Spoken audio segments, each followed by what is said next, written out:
I'm an ethical hacker hired to break into companies and steal secret, ask me anything.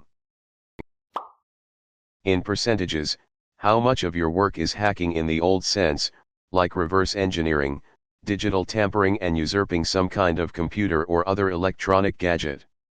How much is social engineering, role-playing and in general would not need a keyboard?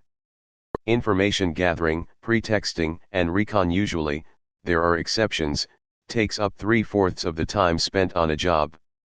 Actual time on the customer network itself is usually only a few days compared to the many weeks of preparing phishing and social engineering scenarios, because we will already know where the systems are we have to access and already have gathered so many credentials to be able to access them. Most time spent after that is actually finding the target data we are after versus what user accounts and roles give access to what. Good question. Can you hack me and PM me my RuneScape password? Hunter 2.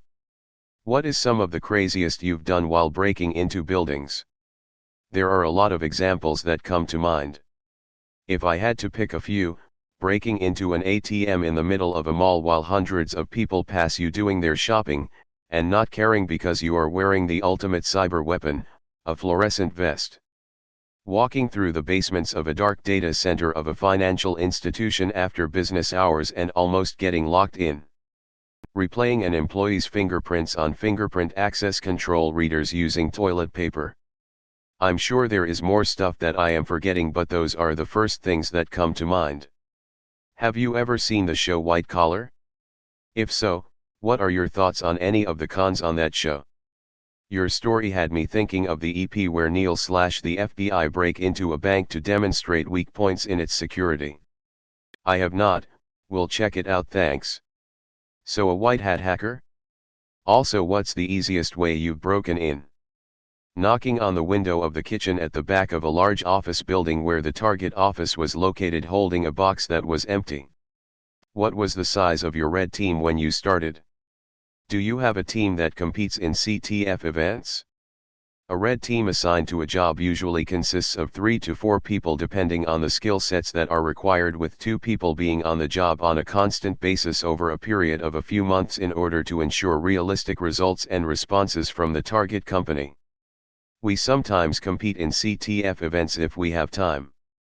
Like the movie Sneakers? One of the better, if not the only real, red teaming movie out there with a killer cast. I love it and watch it at least once or twice a year. No more secrets, Marty. What is the weirdest thing or setup you encountered during paid or unpaid hacking? Finding video surveillance and access control management systems exposed to the internet without firewall. Finding this is the backup of the entire website. Zip in the webroot of a production server for a bank. Being able to guess the password of the network-connected guest badge, allowing us to print our own guest badge every day and just walk in the building. The password was 12,345. Production-level financial information servers running under the desk of a sysadmin because of internal IT politics and tensions. A company with a garbage container outside containing hundreds of computers and hard drives in perfect working condition containing passwords, documents, financial records, etc. Once breaking into an ATM in a major retail chain, we triggered the seismic alarm and it started to make a lot of noise. When looking around, no one even looked at us. Until a child, trying to go through the revolving door to get into the mall, touched the glass wall of the revolving door, triggering the alarm and stopping the door for a couple of seconds as part of the security measure. If someone is planning to learn a computer programming language, which language would you recommend to that person? Which would help the most in pen testing? Everything is geared towards Python these days, so having proficiency in Python and scripting languages such as PowerShell/Bash/ etc. will give you a lot of options when having gained access to systems or when wanting to develop something. Check out the Grey Hate Hacking and Black Cod Hacking book series. Sorry if this already got asked, but what's your opinion on shows like Mr. Robot? If you watch it, how possible is a scenario like that? Do you feel like the show addresses all parameters required to pull off a hack of that scale? Mr. Robot is being praised for its realistic portrayal of hacker tools and attacks, and it is indeed a fun show in how they show how simple it can be to compromise something. They get the occasional thing wrong, and I always find it refreshing to hear Sam Esmail and team talk about how they actually fix the things they got wrong afterwards. But it is and remains a show. How do you feel about contractors' contracts significantly limiting your attack surface? We usually get in pretending to be the contractors themselves. I read that you are from Belgium. As a Belgian computer science student who is also interested in software security, is there any university in Belgium that you recommend for getting my master's? I am no longer living in Belgium, I'm afraid, and my school days are long over. It all depends on your interests and what it is you want to with information security. What are the books that you would recommend to people who are already into hacking and who would like to acquire more knowledge on different hacking techniques as well as the way of thinking? It kind of depends what domains you want to get better at. Most of the skills that are required are expert sysadmin skills, being able to program and script things together and having a solid understanding on how the technology works. But also understanding what the caveats are of that technology being used in an organization and how it can be used against that organization. And for that you need to know what the daily tasks are of a sysadmin, network administrator, developer, and deployment environments, how code gets distributed from the IDE to the production environment, how email environments work, etc. Basically how a company works and how it functions. Rather than going the Hacking Exposed and other book series way, which are more tool related and which will not help you in understanding, I am a big proponent of playing war games or hacker challenges. Learning by doing and getting your hands dirty on your own lab, writing your own tools and code is going to be the most productive for you to learn new things. Are there any programming languages that are better to learn specifically for ethical hacking? If I had to pick two, Python and PowerShell will help you the most, in no particular order. Is protocol fuzzing something you leverage in your approach? How common is fuzzing in hacker community? Red teaming seems to be a method of finding the weakest security links possible, but what about slightly more difficult vulnerabilities that you don't attempt to find BC they take too long to discover or you just miss them? Do you suggest more significant security program change within an organization after you exploit the low-hanging fruit? Thanks. Fuzzing is more useful if you want to find vulnerabilities in a certain piece of technology. It is extremely rare we use fuzzing as part of a red team test, but it has happened that we were able to fingerprint what software a company was using as part of their daily tasks, find vulnerabilities in it and then exploit those in a way that advances us towards our objective. There will always be things that we do not find as part of a red team. We only need to find one way in. If a customer is interested in finding as many vulnerabilities as possible in a given solution, technology, or process, then we can offer that service to them as well, but it kind of goes beyond what a red team is trying to achieve, which is to test the resilience and monitoring capabilities of an organization against a targeted attack where the attacker picks the attacks, not the defender. Once the detection mechanisms reach a certain maturity and most low-hanging fruit is found, then and only then as part of an iterative process can more controls and processes be introduced. What's an invaluable piece of equipment we wouldn't think of? A step ladder. Do you enjoy your job? I work server administration and I find myself disliking it more and more every day. I would rather be breaking in than patching holes constantly, it seems. I would like to learn more hacking. Do you have any educational sources you recommend? I do, because I get to use my own creativity in order to see how far I can push a scenario that might result in compromise and use/develop some custom tools and techniques along the way. Have you ever hacked all the things? Have you ever managed to drink all the booze? I wish. Physical access to equipment grants you an open door to the entire system. That is easy. Has the government ever used your services? Dodd, NSA, etc. Places where if you are caught attempting entry you'll meet a 556/762 or 9 round. Without physical access, what is your success rate? Then, also, What industry typically has the best hardening? I am based in Europe, so we do not deal with Dodd or NSA etc. For places where physical entry is very difficult, we try to get as close to the target as possible. That means dropping USB thumb drives on the parking lot or just sending employees backdoored USB gadgets using postal mail with a thank you letter for their attendance to conference they went to last week and made a big thing about on LinkedIn. That can also include phone or email phishing to entice employees to give us their credentials so we can reuse them to log on to their services such as VPN endpoints, web portals, etc.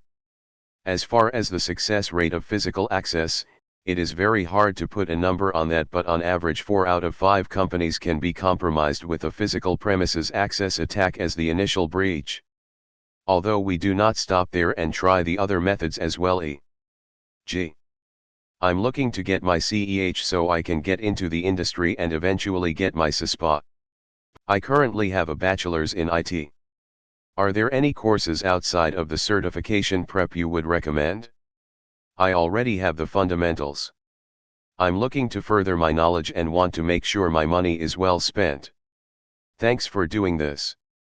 You have to ask yourself what you want to achieve. Certifications really suck for learning anything. No one learns painting, karate, or tennis, let alone hacking, in 2 weeks using a single book. I would suggest playing war games and hacker challenges to get your technical knowledge up, and reading books and following selective courses or seminars on other areas such as security best practices, security management practices etc., and see what is you like and don't like. The world of InfoSec is huge nowadays, so don't get hung up on one single direct and organize a virtual tour or safari for yourself to see what areas you like and don't like. Hi, how are you? How can someone has been able to steal my BTCs from a hardware device, without having the words, the device, neither the computer being compromised? Sorry to read about your bitcoins. I am not familiar with the Trezor device, but as an attacker you always want to attack the weakest link in the chain, which is usually the end user using the technology and the user interface and credential recovery mechanisms exposed to that user. If I had to target someone using a hardware device of any kind, I would probably go for the keylogger and slash or computer compromise angle to be able to hijack access to it, rather than trying to attack the device itself. How lucky is it for you that Meltdown and Spectre happened? Can you use that for future jobs? There are easier ways to get into organizations than using these kinds of attacks, which take a lot of planning and which might get you caught. But if we were to attack a VPS or cloud provider right now, it would be on our list of attacks to try it. At least until the window of opportunity closes and companies figure out what mitigation path to take in trying to respond to what we are seeing now as a result of Spectre and Meltdown. We usually focus more on the more systemic root causes of why breaches happen, which is departments not talking to each other, shared cyber risk responsibility, and not being aware of attacks across their organization globally, among others. Yes, find any indications of employees being ostracized. Every company has politics and the usual amount of rope pulling between departments. We are not interested in the people themselves, only the processes, the training employees had, and the technology they are using. Has anyone you've helped in the near future of you being there, actually prevented an attack/break-in? We have uncovered real targeted attacks going on while we were doing our red team targeted attack, and that way we're able to warn the customer. Hello, young guy here in the same field, I'm trying to get into this kind of testing. What's the best way to get noticed by companies? Get involved with an open source project that is security related and help build something that has value for all of us. Don't try to be a rock star, try to be a builder, or a plumber. I'm an avid follower of yours on Twitter and remember reading with interest the work you and your team did on the Stuxnet stuff. I'd be interested to hear what quals you have in terms of ethical hacking/pen testing, or if you are self-taught. And if you have gained official quals, to what extent do you think they help you in real-world scenarios? I cannot take any credit for the Stuxnet part of your question. Most of us are self-taught and find ways of ensuring that our knowledge stays up to date to be able to attack the customer infrastructures of tomorrow. If tomorrow someone uses a new cloud platform, then it is our job to find out how it works and learn about its intricacies in a way that even the end user doesn't know about. Having an inquisitive mind combined with reading and trying things out for yourself will ensure you are successful.